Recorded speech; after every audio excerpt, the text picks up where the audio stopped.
Jon Cooke here with Knott Scary Farm. We are sitting in Dark Ride 2 days before opening night, getting the last couple things buttoned up, and I'm going to give you guys a quick little behind the scenes look at our work in progress, almost at the finish line. So let's take a trip through Dark Ride. We're going to start here with this guy. We shot a promo video a couple months back to announce the maze, and in that video we saw a security guard get attacked by the clowns, so we made the security guard. So he's going to be the first thing you see when you walk into the attraction. And you guys ready for your ride? This is the vampire crypt scene that we had some people go ahead and move in and are basically living inside this first scene. They are in cahoots with the clowns, where they're serving as basically an alarm system for the clowns, letting know that intruders are coming in, being the guests, you guys, and they're also kind of warning the guests that, hey, might not want to venture into these into the ride here because we have a clown infestation. You can see we have some very high quality animatronics that walk about the room and clean up as you're going through. But this is the graveyard scene. When you step out here, you immediately realize there's something wrong with the ride. It's malfunctioning, it's glitching, the lights are cutting in and out, all the animatronics are turning on and off. It's very chaotic. And then one thing I wanted to set up right away is the juxtaposition between the two different aesthetic approaches to the design, being this is the very theatrical, everything's very flat, it's a little more bright, and then when you step off the ride tracks and into the backstage portions, we pivoted to more of a hyper-realism type feel. With the textures and paint and lighting. So this would be the maintenance access corridor. You can see we use a lot more actual dimensional textures. All the lighting in this scene, for the most part, is practical to give it that really feel authentic atmosphere. So in this scene, we have the pipes, and then we projected rats running along the pipes and in and out of the holes, in and out of the pipes. This is the castle foyer scene. In this scene we have some of the freak characters, which have been people that were paraded around by the carnival as like freak show performers. They've kind of branched off into a separate part of the ride, and they're kind of scrapping pieces together and making these little nests. They're a little bit more animalistic type characters. Same thing though, that we're continuing with the glitching ride. All the audio, lights, sound, animatronics is all tied in together. And then of course working in our hidden little talent areas. You got the animatronics glitching out, so this guy's just repeatedly chopping this guy in the head, yelling die at him. It's kind of fun. So what I kind of like about this idea that it's, I guess, a clown maze, but it's not set in a clown maze, which I like that idea, that we have these clown characters that are in a different environment, and I think that's what helps separates it, make it different than the average popular clown maze. Walk through here, we have this guillotine character who's moving this guillotine up and down as you walk through it. We step into this laboratory scene. We did continue the kind of grungy look of trash everywhere amongst these theatrical sets. The characters are dressed up like the skeleton here, and we use the UV light panels to turn on and off with natural strobes mixed in. So when the UV lights are off, the character basically disappears into the darkness until those UV lights pop back on. It's the epic battle between a dragon and a wizard. Is that right? So we have this little show sequence between the two, and as you come around the dragon, we call it the Terminator dragon because it's kind of falling apart, and you can expose more of his mechanics.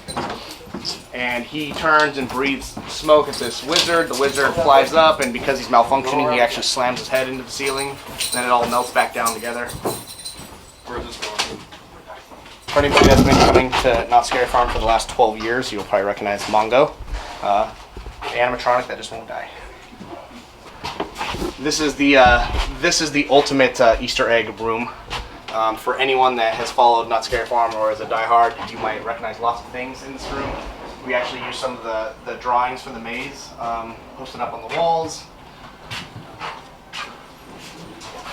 This is a fun one. These are all my past mazes that I've worked on, little binders for them.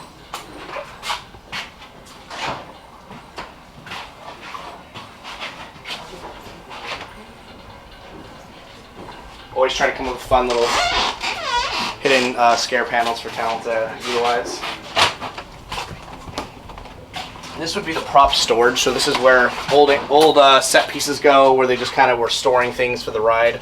And then eventually some circus apes decided to take this room over and make it their home. So this room has the circus monkeys that are jumping around everywhere.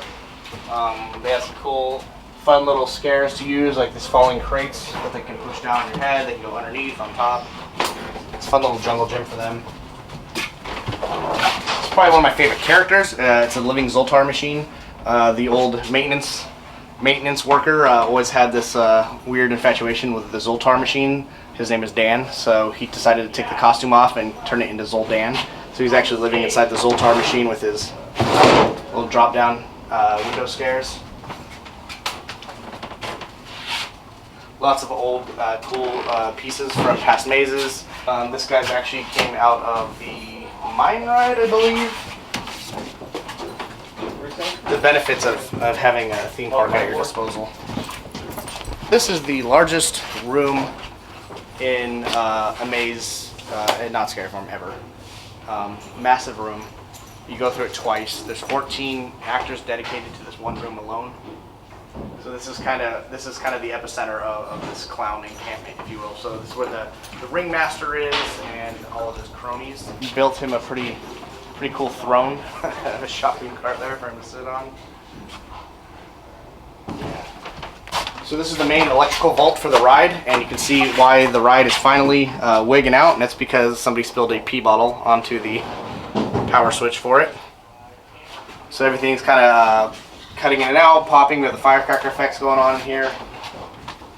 So this room, in 2 days, will be have a large conveyor effect with bodies that moves all throughout this room, and it has these big large foam gears that are cranking and turning around that I guess you're gonna have to walk through and navigate through. We have the pipes bursting through fog, so this room's actually gonna be really chaotic when we get done with it. And then we pop back out into the big hell scene again one more time.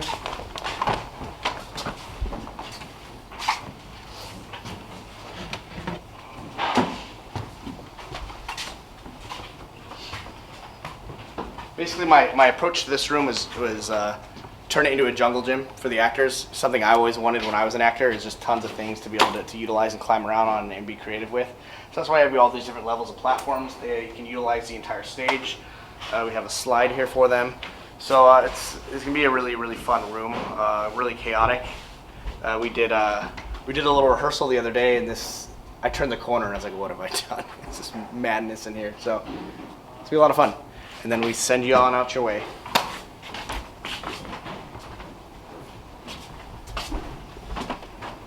We are 2 days away from opening. We're getting into the final touches. Tonight we have our dress rehearsal with our actors.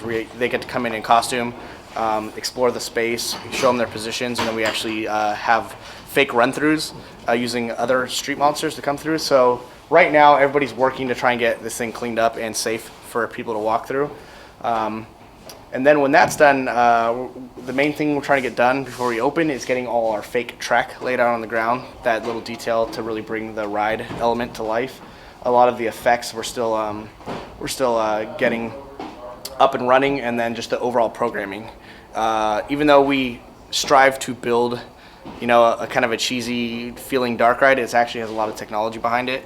The show control alone, everything being tied together and on a synced timeline.